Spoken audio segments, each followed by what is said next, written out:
আপনাদেরকে এখানে বসেছে, অবশ্যই আপনারা আমাদের সাথে কথা বলতে বাধ্য না।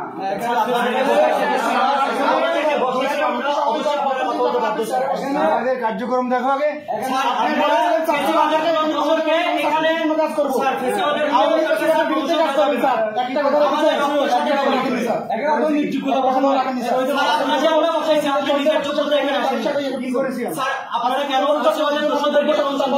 আমাদের রক্তের সাথে এবং আমাদের বিপ্লবের সাথে বেইমানি করে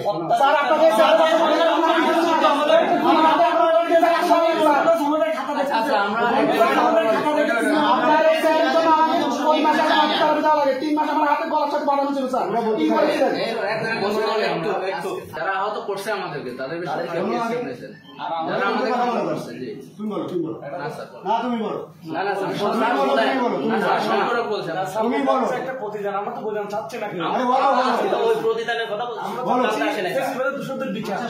আমাদের জুলাইয়ের প্রশাসন জুলাই পরবর্তী সময়ে ইউনিভার্সিটি নিয়ে কাজ করবে। ইউনিভার্সিটি কোর্ট না, it's a quasi judicial body.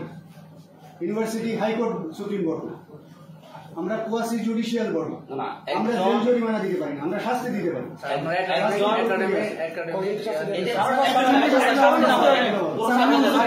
উপরে সবার এই প্রশাসন একজনের বিরুদ্ধে ব্যবস্থা নেয় নাই স্যার।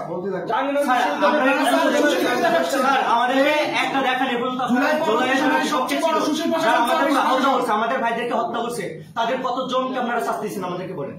শাস্তি আমরা একা পকেট থেকে স্যার একাডেমিক শাস্তি, স্যার একাডেমিক শাস্তি, স্যার একাডেমিক শাস্তি কবে 10 মাস 1 বছর একাডেমিক ব্যবস্থা নিতে পারবে, স্যার 1 বছর স্যার এখন তো কোনো জানি না স্যার প্রমোশন না হলে প্রশাসন হচ্ছে এখন তো বরং স্যার আমরা শুধু স্যার তাদের প্রমোশন আমাদের হাতে, স্যার ডিমোশন আমাদের হাতে না।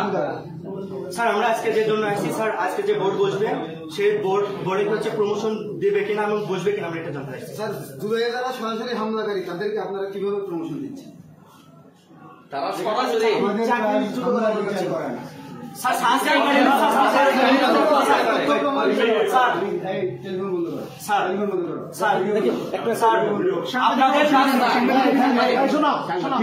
স্যার আপনাদের কাজ প্রমোশন এসে আমার সাথে এখন বন্ধ করো স্যার। এখন তোমরা কি বলতে? আমি একটু বলি, একজনে বলো, আমি একটু বলি। স্যার আজকে যার বিরুদ্ধে মানে যাকে নিয়ে প্রমোশন বোর্ড বসতেছে তার ব্যাপারে অভিযোগ দেওয়া হয়েছে এবং সে একজন হত্যা চেষ্টা মামলার আসামি, যার নাম হচ্ছে 20 নম্বরে কি চার্জশিট করতে। এটা হচ্ছে আমাদের মানে তার ব্যাপারে অভিযোগ। এখন তার ব্যাপারে ফ্যাক্ট ফাইন্ডিং কমিটিতে অভিযোগ গেছে। ফ্যাক্ট ফাইন্ডিং কমিটি যতদিন না পর্যন্ত কোন একটা সুপারিশ করছে অন্তত ততদিন তো তার প্রমোশন আটকে রাখা দরকার। এর আগে কিভাবে একজন অভিযুক্ত ব্যক্তিকে নিয়ে কিভাবে? আমি তোমাকে বিশ্ববিদ্যালয়ের প্রসিডিউরটা হচ্ছে ওর জন্য বোর্ড বসতেছে একটা ডিপার্টমেন্টের কি বলে আমাদের বিশ্ববিদ্যালয়ে আমরা দায়িত্ব নেওয়ার আরো অন্তত 1 বছর আগ থেকে হায়ার বোর্ড গুলো বন্ধ ছিল। এখানে বিশেষ করে তাহিরের সময় সবাই ইয়া করতে পারে না, সিলেক্টরের সময় একটু ঝামেলা হচ্ছে।